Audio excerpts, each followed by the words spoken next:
Hanging on by a thread, the art of perseverance. Hello everyone, and welcome to our channel. Today, we're diving into a fascinating English phrase that paints a vivid picture of a critical situation. Hanging on by a thread. This expression is rich in imagery and meaning, and understanding it can add depth to your English communication skills. Let's unravel the threads of this phrase together.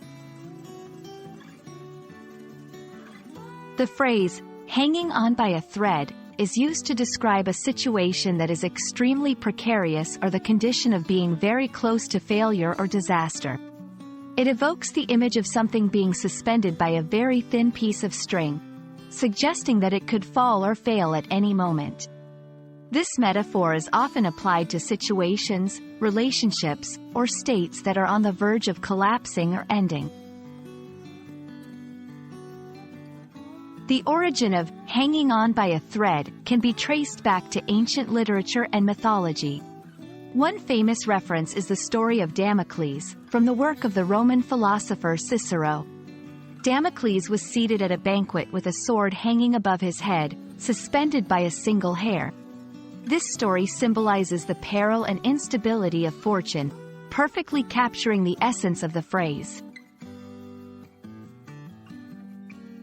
Understanding how to incorporate hanging on by a thread into your conversations can help you express situations of extreme uncertainty or danger with precision.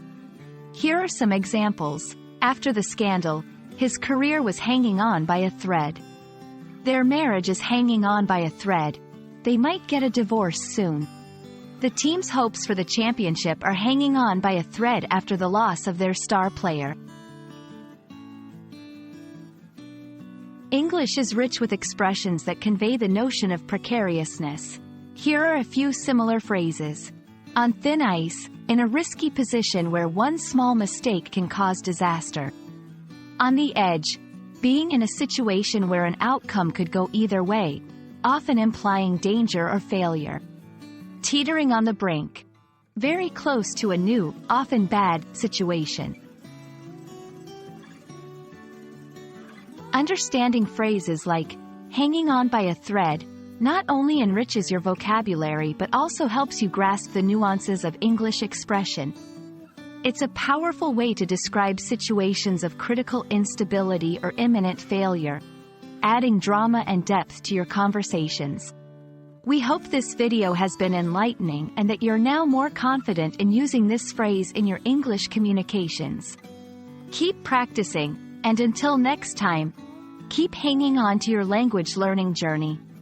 Though hopefully not by a thread.